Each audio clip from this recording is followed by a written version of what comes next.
Tyler Warren versus Colston Loveland. Who's the running back 6? Is Ted McMillan really going to go after Matthew Golden in the NFL draft? That and more with Scott Connor from Destination Devy. It's Short King summer, dude. It just feels like no one in fantasy sports ever learns anything. Does he mistime it, or is Brock Bowers just a grown man? Brock Bowers is just a grown man. Dare I say, Rich, football might be back. In the words of Lane Johnson, this offense looks constipated. It's Short King summer.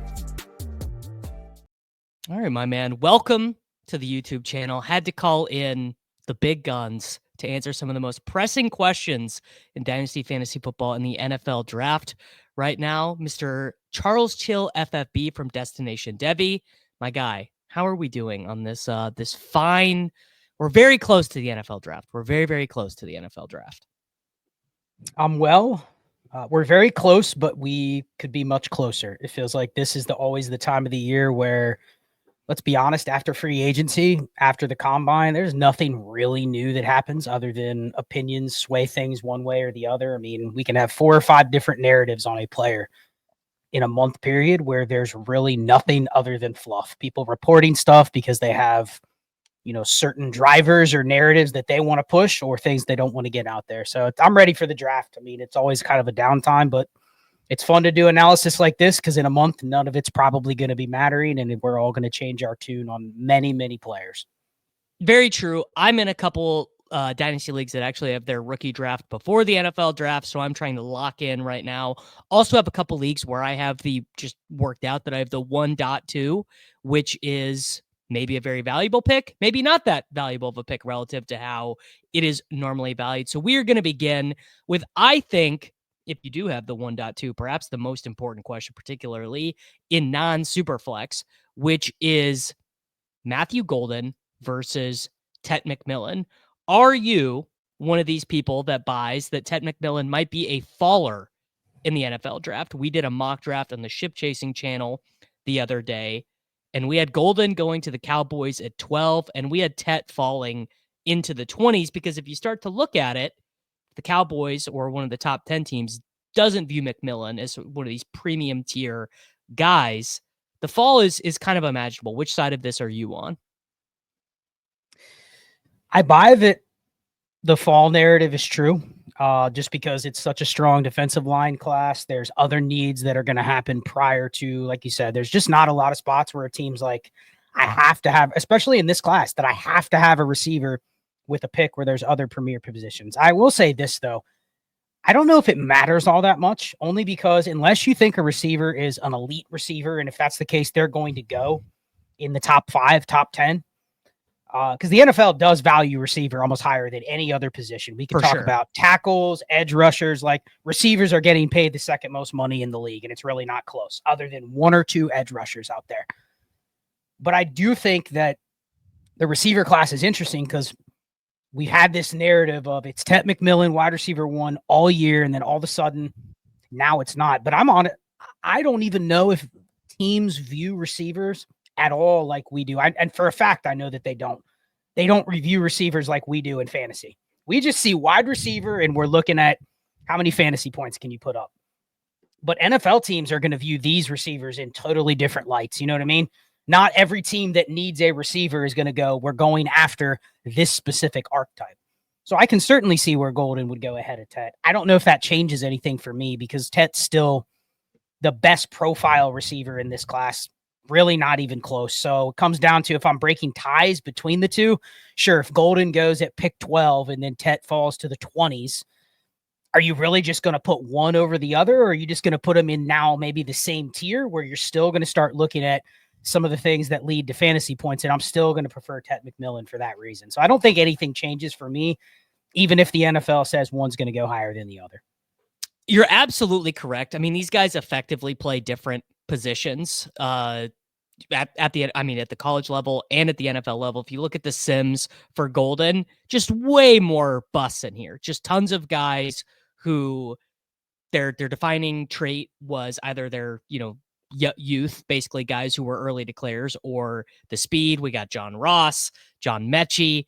I mean, Henry Ruggs, but actually, weirdly, the Ruggs comparison, not even talking about what happened to Ruggs at the NFL level, but when Ruggs went to the Raiders at 12, what a lot of people said was he's maybe a better real life pick than a fantasy football pick because he's on an offense to clear space. He's on an offense to be the jet motion guy.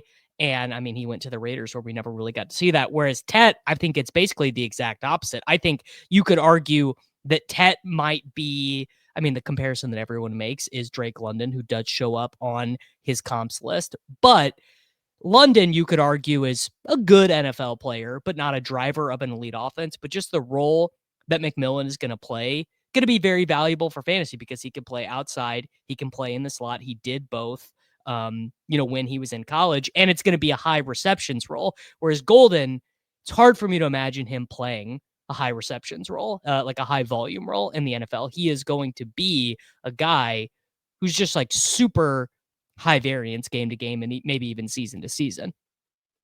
Yeah, and it's interesting. People forget that Henry Ruggs in his second year was working on a pretty good start to his second year. Like he was not going to be a bust, even though he shows up as the comp and you're like, oh, that was a terrible pick. And people just remember, well, he shouldn't have gone ahead of CeeDee Lamb and he shouldn't have gone ahead of Justin Jefferson, but Henry Ruggs probably wasn't going to end up being a bust in the NFL. He just wasn't going to be as good as other archetypes that was in his same class. So that's kind of how I see these guys. I also look at this receiver class and say, there's not a receiver that I think projects to be an elite receiver, but there's probably going to be, if I just had to forecast from a dynasty perspective in 2 years, because I'll be honest, all I care about with receivers is elite production. And then the second thing is, who do other people view as extremely valuable, even though I'm not going to bet on them being elite? There was a window where people thought Jordan Addison was going to be the greatest receiver coming in, even though he was on a team with Jefferson.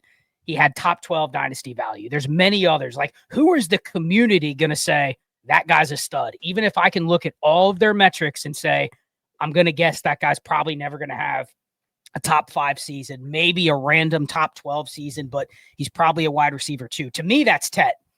The community could easily dismiss Golden after 2 months if he's not absolutely smashing. I mean, and I'll go back to this. Golden, people, I hear this on draft pods constantly. Golden was the better Texas receiver. Through 5 games, he wasn't. Isaiah Bond outproduced him. Through 5 games, he was the number 1 target. He had more targets, yards, receptions, and then the same amount of touchdowns. So this narrative that Bond was supplanted by Golden, when Bond got injured in the 6th game, wasn't healthy the rest of the year, and then Golden started to produce. And then their careers, I mean, it's not even close who's better between Tet and Golden in terms of if you're looking at yards per route run, if you're looking at yards per team pass attempt, like he's not even close to historic. In fact, he's one of the worst over the last 10 years that's going to go in the first round. So project him to anything better than, at best, he's Devontae Smith, Jordan Addison. Like, that's his ceiling, and that's if he's not Henry Ruggs. So it's Tet pretty easy for me, even if the NFL says differently. I tend to agree. I think the NFL is going to disagree with us. I do think Golden is going to go before Tet.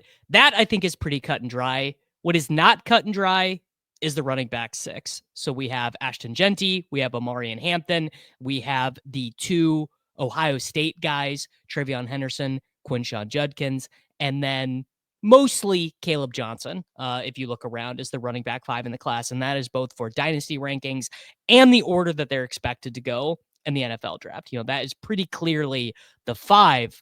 But we have a pretty big question here. Running back 6, I mean, that could be basically anyone, depending on your predilections, what you like. Do you like speed? Do you like size? Do you like pass catching? So who is your current, before the NFL draft, running back 6 in this class for Dynasty Fantasy Football? Well, first, I got to give you kudos for the word predilections. I haven't ever heard that on the show before, so I got to give you some kudos for that. Yeah, the running back 6, I mean, this is exactly how I've been viewing the class. There's going to be the big 5, regardless of what your opinions are on them right now. I'm willing to bet that the NFL is going to draft all of those 5 in the top 50 to 60 picks. And then after that, honestly, I don't even care about draft capital anymore. If you're going 3rd round to 6th round draft capital, I'm much more focused on opportunity, scheme, depth chart that they land on, And that's something that when I was at the Senior Bowl asking running back prospects, I probably did a bad job of phrasing that a lot of these guys are going to go in that range where, sure, to them, it's a big deal. If you're a 3rd round pick for a 6th round pick, that's a lot of money difference that's in the pocket of the player, right? But for us, like, I'm not really making tie breaks on draft capital in that range. So assuming they're all going to go round 3, and then there's probably, and one thing I want to put out there, Davis, is people are saying every show you hear, man, that guy could go day 2, that guy could go day 2, that guy could go day 2. 16 running backs are not going day 2. That historically, how many running backs over the last 5 years on average go day 2 or higher? Just throw out a number. I assume it's 4 or 5 would just kind of be, that would be my gut guess. You're close. It's 6. And I think you can give this class a pass and say maybe it's a little higher, right? Because we're going to have 4 or 5 at least in the first 2 rounds, and there's probably going to be a few in round 3. So let's just cap it at 10 at the most. So that eliminates a couple guys in terms of there's going to be ones that fall, but there's probably a dozen of them that are candidates to go in that RB6 through 10 range in the NFL draft. So for me, if I had to pick one today, factoring in draft capital, skill set, but more importantly, because the draft capital is not necessarily going to be a tiebreaker where I can say, yes, a 3rd rounder is definitely better than a 5th rounder. I mean, we had Quinshon Vaughn in the 3rd, Trey Sermon, right, Tyrion Davis-Price, Darrell Henderson. Like, all these guys got moved up because they went in the 3rd, and they're better players in their class that went in the 4th and 5th. To me, it's Cam Skattebo, though. I think he has the perfect combination of everything in terms of what he did for his team, his workload. Like, we may not value for fantasy guys that could handle a workload, but the NFL does, which could lead to more opportunity. He's a great receiver. But I think the biggest tiebreak is can't you just picture him going to a landing spot in round 3 or round 4 that people like? Yeah. Dude, there's a cult following around that asset. And that is what I'm attracted to most in Dynasty, because running backs are very much what can you do for me right now? But I do feel that if he goes somewhere people like, they can much easier talk themselves into the name Cam. There's more likely somebody in your 12-team league that goes, I love that kid. I got to get him. And he's on the Texans, and he's going to be their 3rd down back or something like that. And they're just all in, versus I don't know if that exists with a few of these other guys. I mean, I like Devin Neal, but I don't know if it exists with him.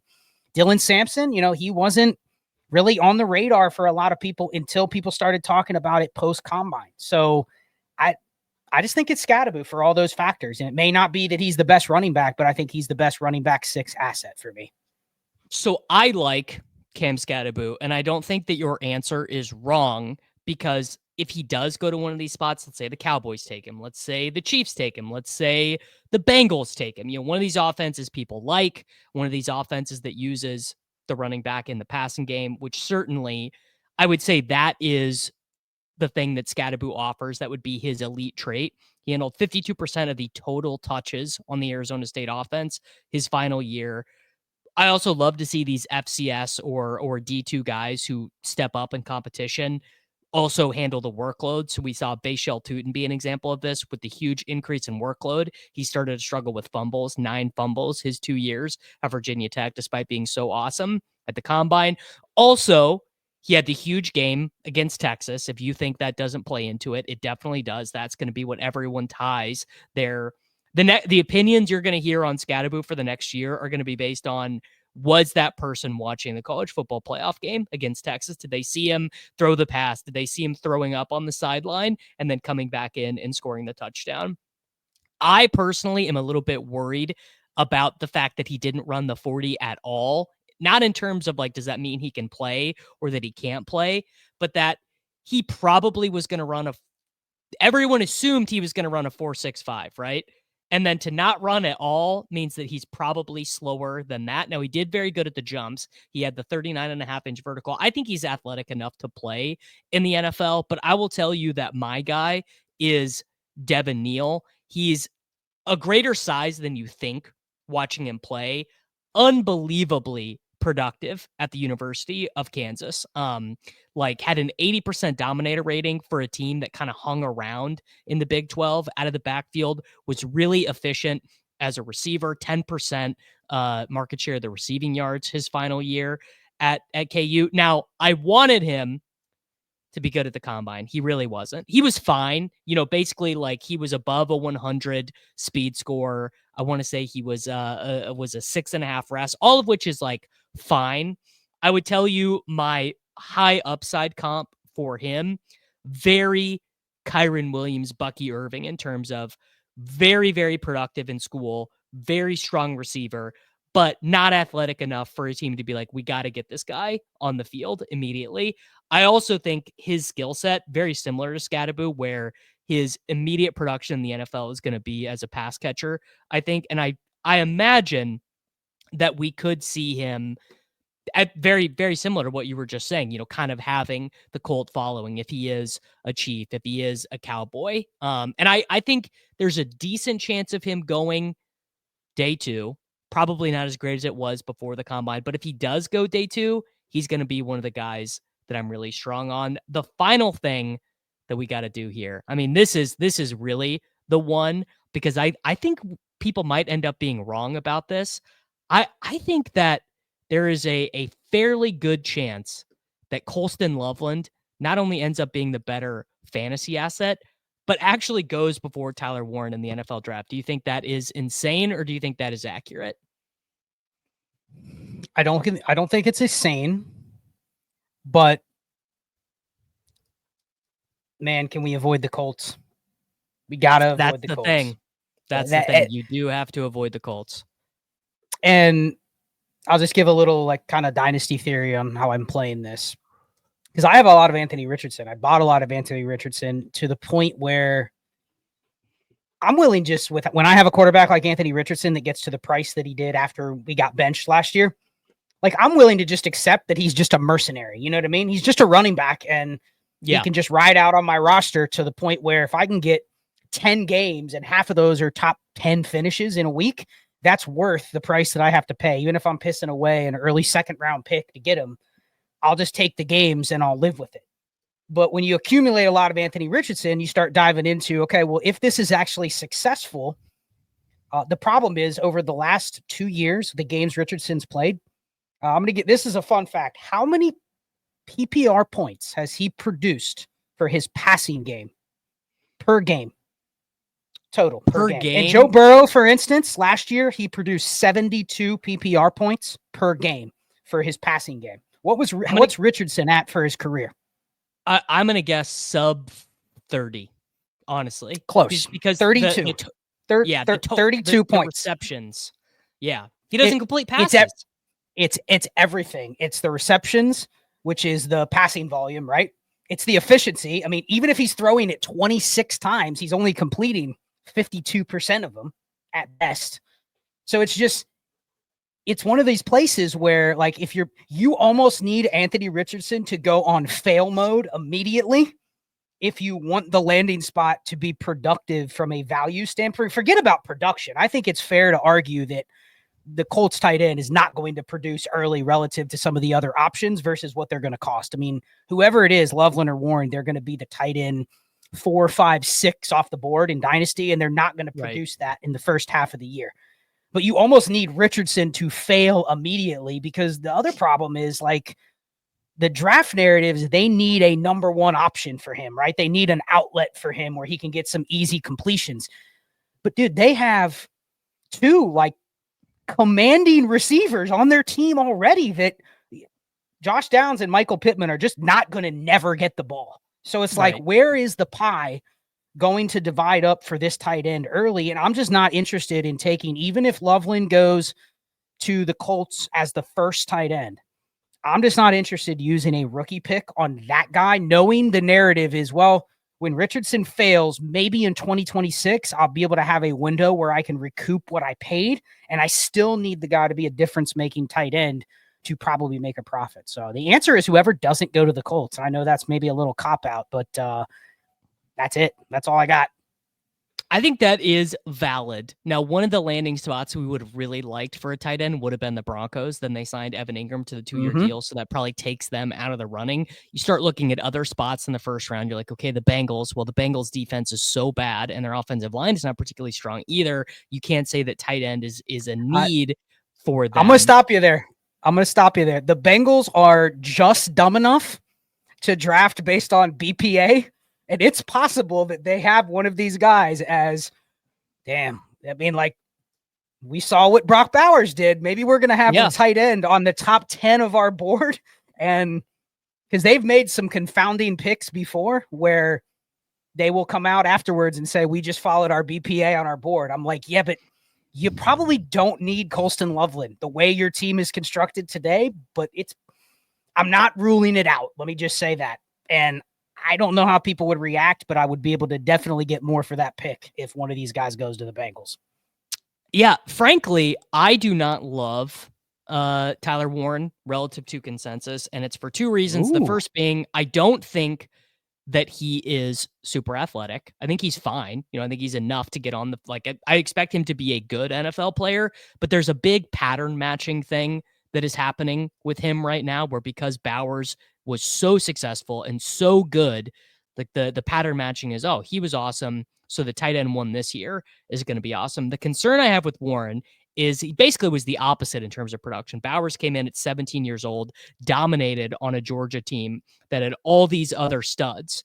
That is not at all what we saw happen with Tyler Warren at Penn State. He played behind Brenton Strange, who's like a fine NFL player, but not a great NFL player, and Theo Johnson. You were looking at his true junior season, 10 receptions, 123 yards, and 3 touchdowns behind two guys who are fine. They were NFL players. I'm not saying Tyler Warren's bad, but this is not what Brock Bowers was doing. The Justin Jefferson line, with all due respect, Tyler Warren is not Brock Bowers. And I have similar concerns as well for Loveland in terms of just raw production. He looks a little smoother to me for whatever that is worth. And I think they're both going to be very good NFL players. But if this is a spot where either one of them or both of them gets good landing spots and the market determines, oh, we want to take these guys ahead of first round running backs or second round running backs, with Treyveyon Henderson goes to the Raiders, I'm pretty likely to have Treyveyon Henderson with the Raiders as, pick 38, I believe, in the NFL draft.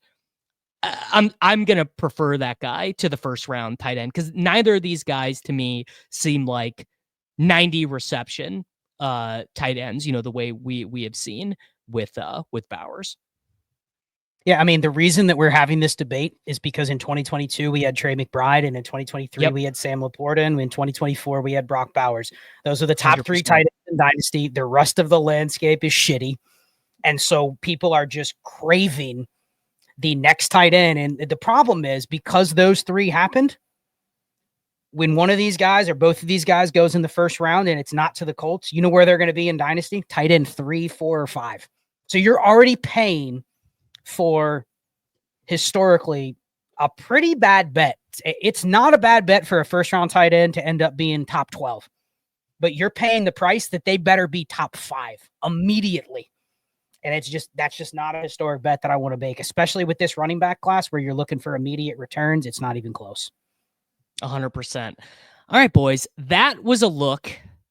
The hottest button issues right now happening in Dynasty Fantasy Football. I hope that you will all have a bunch of first round picks that you are looking to move for absolute value. If you want more up to date, up to the minute Dynasty Fantasy Football stuff, you can check that out over at destinationdevy.com and the Destination Devy YouTube channel. You can follow Scott over on Twitter at CharlesChillFFB. I'll be back with all of you tomorrow. If you're new to the channel here, make sure that you click the subscribe button right down there. We're going to have daily fantasy football videos, almost daily Underdog Fantasy Football streams, and I will see you guys all back tomorrow.